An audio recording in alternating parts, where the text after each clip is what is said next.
All right, let's talk about Skagit tips. Why do you need them? What are they for? What do they do? Something that confused me quite a bit when I started using Skagit setups was tips. There are so many different kinds, different designations. What do they do? Why do you need them? I'm just going to touch on a couple little things. This is not going to be exhaustive by any means. Something that confused me when I started was, why do you need a tip? Isn't a Skagit head just basically like the head of a fly line? And while it is, the problem is you need to sink your flies. If you're swinging flies, you've got to sink them. And if you swing flies on a floating head or, on a regular weight forward floating fly line, they don't really sink. And I'm going to show you what I mean. I've been meaning to do this for a while, but it's cold and it's hard to find someone to jump into the water with you to film something when it's cold. But we're going to look at that. I'll give you a visual representation of why you need a sink tip to sink flies. A couple other reasons. You need an anchor on the water. So when you cast, the sink tip holds the head to the water. So you can create tension and load the rod, which you got to have if you want to cast. Aside from that, I don't want to get into super minutia. So we're just going to look at what a sink tip actually does versus a weight forward fly line.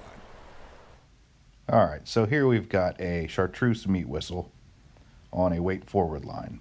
Now you can see it's only hanging about 8, maybe 10 inches below the surface of the water. The deal here is you've just got a piece of monofilament leader holding the fly, and that's not letting it sink. So the fly line itself is basically buoying the fly up. Now, this water isn't moving terribly fast. It's moving along at a moderate clip. In faster water, this would be much more pronounced. Your fly would be dragging close to the surface. In slow, dead water, with a lightly weighted fly like this, you can get away with it sinking a little better and a little further. But the faster the water moves, the more weight you need to get the fly down.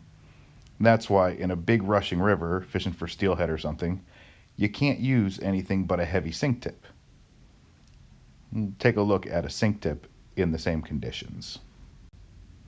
Here we are looking at the same fly, the same conditions, and this is on a Rio light Mao tip. It is 5 feet of floating line and 5 feet of T8. T, of course, stands for tungsten. That's tungsten baked into the sinking line to make it sink. More on that in another video. As you can see, this fly is hugging pretty close to the bottom, which, depending on where and what you're fishing, might be exactly what you want. See, it's actually a little slow here for a line this heavy. I'm pretty much clicking on the bottom most of the time, which, again, isn't necessarily a bad thing. Some types of fishing, if you're not getting hung up, you're not fishing deep enough. And if you have to sink that fly, you got to use some kind of sinking line to do it. Now, you can just cram weight on a fly, but that's only going to get you so much, especially if you're trying to swing it.